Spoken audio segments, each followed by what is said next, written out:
eventually in life, as we're growing older, and as we're approaching death, we can't keep anything. All of the valuable things, all of the precious things that we collected in life, we cannot keep those things.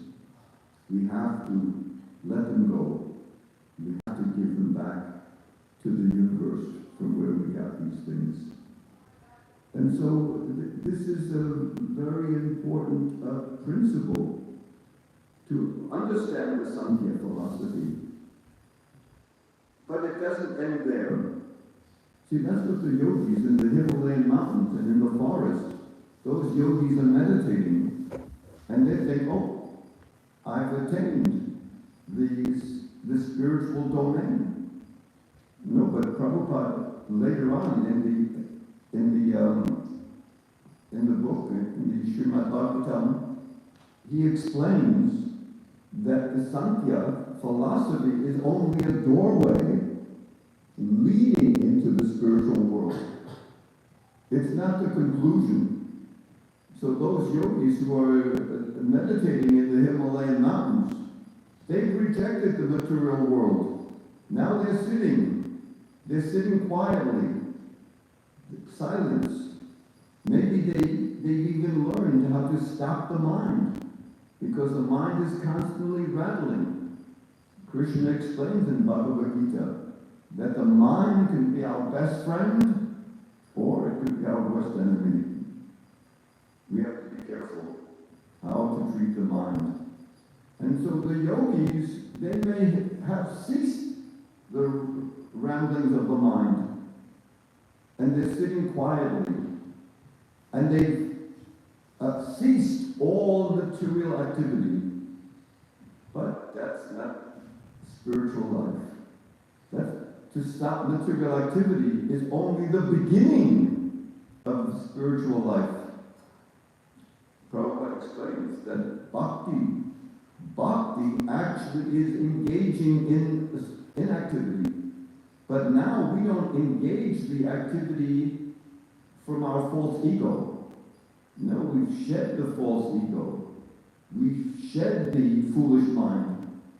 And now we're engaging in service to Krishna, direct service to Krishna.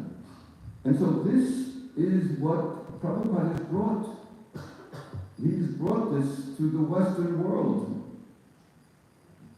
Not very many yogis even understand this, because Krishna himself says in Bhagavad Gita that there are many, many yogis on the path, but only a few out of all of the yogis and out of all of the people who are searching for real spiritual knowledge.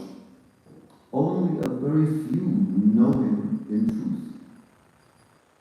So we're very fortunate that we've received this knowledge. You know, nowadays people, there's so much talk about fake news. There's fake news and real news. And there's also talk about all of these conspiracy theories. So there's so much, everyone, Prabhupada calls it in the verse over here that we're studying. These are all concoctions. Unless one has perfect knowledge from the cyclic succession, he simply puts forth some theories. Whether it's conspiracy theory, so many different theories. And these theories, Prabhupada explains, are just concoctions from one's own creation. Of course, there are so many deceptive things going on in the material world. But the conspiracy theorists don't, unless they understand that they're not the body, then they'll be just rotating life after life, the samsara, in their confusion.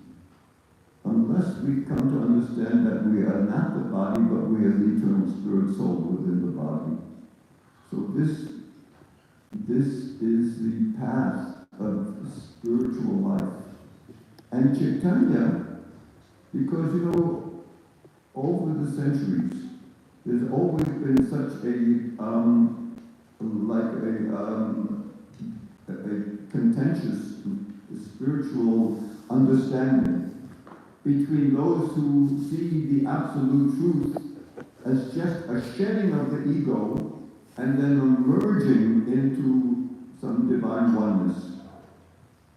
But Chaitanya, he gives a more in-depth understanding. So that there's that oneness on one side and devotional activities to the Supreme Lord. That we're not just one, but we are unique individuals and we all have a very unique devotional relationship with the Supreme Lord. And so there's this bickering going on between the impersonalists on one hand and the personalists on the other hand. And so this bickering is going on for generations and centuries.